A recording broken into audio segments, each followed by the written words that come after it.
Alright, so what we're working on today is a 1996 Nissan Sentra. Now this one is a GXE model. It's a 1.6 liter 4-cylinder with a manual transmission. And what we've got here is a busted window regulator. And I've got a Dorman part number 741777, and it looks like it's a pretty good match for what we're doing here. And what you want to do is you want to get this door panel removed. And it's got screws in it, okay? Screws along the bottom, a couple of push pins. Those are push pins there. There's a screw right there, and then on this door handle here, in this pocket, there's a screw in there, and you just pop the electrical out. See, this window switch panel and all this is all built into one. And so you take that screw out there and the back pops up, and it has just that little clip in the front that you pop it up and slide it out. You'll probably spend more time taking this stupid plug out than anything else. And that's what it looks like without the plug. And this is what the plug looks like. It has a push pin right here, but it is a bear to get out, so just be careful. I had to pry on both sides and just slowly work that guy out, okay? So the motor has a little jumper wire, and it goes to this plug. It's not too big of a deal to get out. My camera's not focusing well today, but it's just one of those type that you pull up on it. So I took the speaker out. I don't know if you have to, but I wanted to keep the plastic that covers this whole door panel up intact and didn't want to rip the plastic, so I took it all off. The Nissan has got a really nice sticky stuff on here. It's still sticky from 1996. Can't believe it. But you'll have to take this little bar off, okay? And then of course the window motor and all that business. It all bolts in like this. And one of the problems that these type of window assemblies have, one of them, there's lots of problems with these things, but the window bolts on right here, okay? And this one, you could just see how it can move up and down very easily. You can just slide the window up and down, okay? And it's stripped out, and I'll show you where it's stripped out in just a moment. So this is the motor for it here, and right in the middle you'll see where it's cracked, and this little drum that's supposed to connect the gear train to the shaft, the drive shaft, see, that's what drives it right there. That little drum is busted clean off, and so you can turn, if I can do it with one hand, there we go. You can turn that, and that lets the window go up and down easily. If that was still connected, the gear train would stop the window, okay? It would just hold it in place. So that's the problem with the window right there. It's just that little drum in there is wore out and busted off. So we'll throw that in the trash. One of the other problems that you'll have with these type of windows is it's going to be those little clips on the bottom of the window. That little clip will bust off, okay? Will bust off, and they're hard to find. For later model cars, they have the same clips, so you just kind of have to look around and see if you can find some. I can't tell you where to get them at. Maybe it's a Nissan part, I don't know. But I'm also going to replace this lock assembly here, the door lock. I don't know if you can see that there. That's the door lock there. I'm going to pop that little feller out, get that sorted. There's two things that you're going to have to deal with on this door lock assembly. You're going to have to pop this little clip out, okay? And then there's a metal clip that slides into this little spring clip. It's the same kind of clip that holds the brake lines to to the standoff bracket, the metal brake lines, and I'll show that in just a minute. Let's zoom in on that clip. That clip right there, that's all rusty and nasty. Yeah.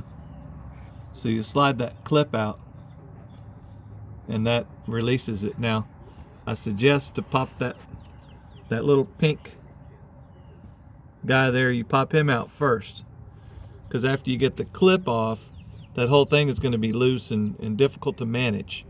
And I can pop that little pink actuator rod clip off while it's still got a little bit of a solid base to it. So let me get that thing popped loose. Alright, so kind of reached in there with these pliers and wiggled that little guy around and got it out. Now these double convoluted pliers are my tool to go to for things like this, and they work so well. So anyway, that little guy there pops out. I've already got the rod disconnected, so you can reach around and pull that little fella out like so. And there you are.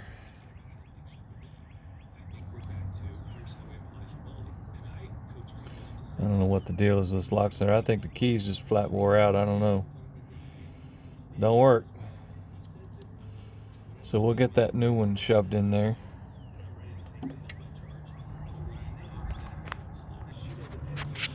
Alright, so we get the new one. Just kind of reach in through that little hole back there and let her go in.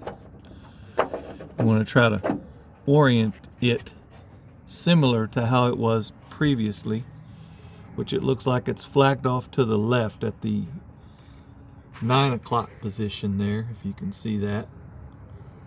Now I'm going to put that clip back in there, and that takes 2 hands, so it's a tight spot. But you're going to want to hold the outside with one hand and get this little clip guy and slide it on with the other. Of course with some pliers or something, because it's a long reach to get to. So let's get that put on.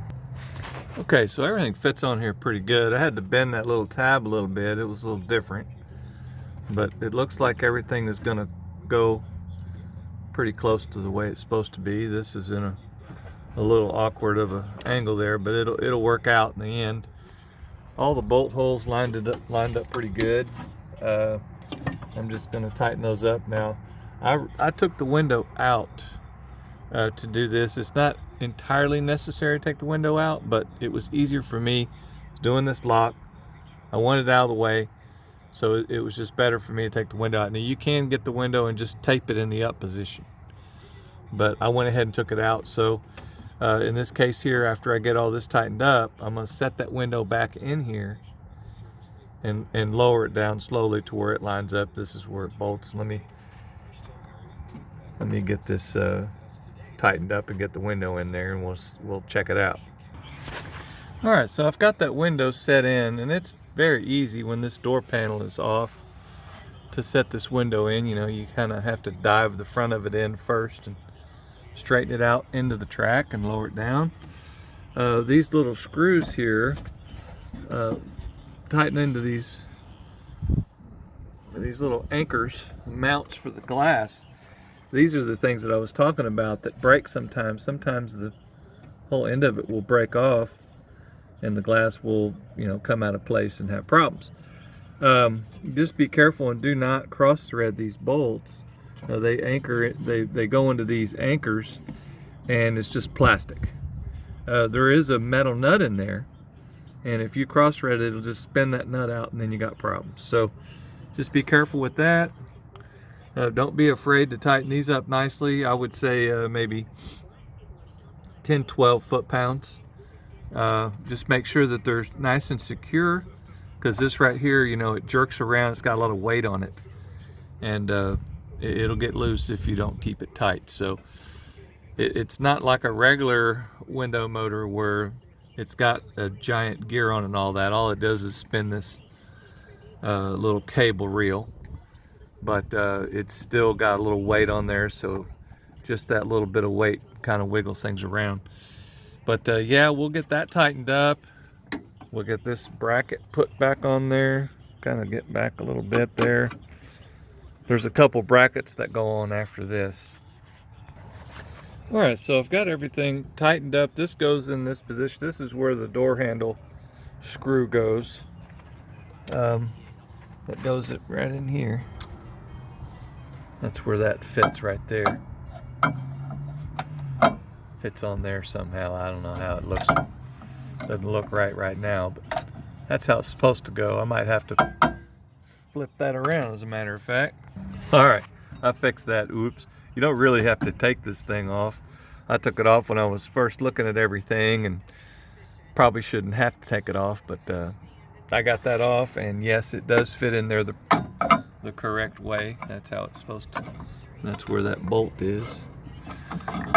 But yeah, you got to have that, because every time you open the door, this little guy here keeps you from busting everything to pieces. So let's get it to the next step here. Okay, so I was kind of being dumb. All right, so the reason why I took this off is because I was trying to preserve this stupid plastic stuff. So yeah, there we are. It goes over the top of the plastic. So I took it off, put it on the right way, got the speaker on, got all the plastic kind of tapped down and stuck, which it's kind of a surprise on this very old car that this plastic is in such good shape. On my 96 Silverado, I mean, this stuff is just all fell apart. So I'm going to get this door panel lined up. Speakers plugged in, wires are ready to go through, pass through.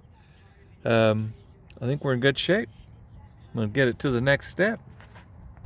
Okay, so I got all these screws put in. I got the door panel. It kind of hooks on the inside of this window here.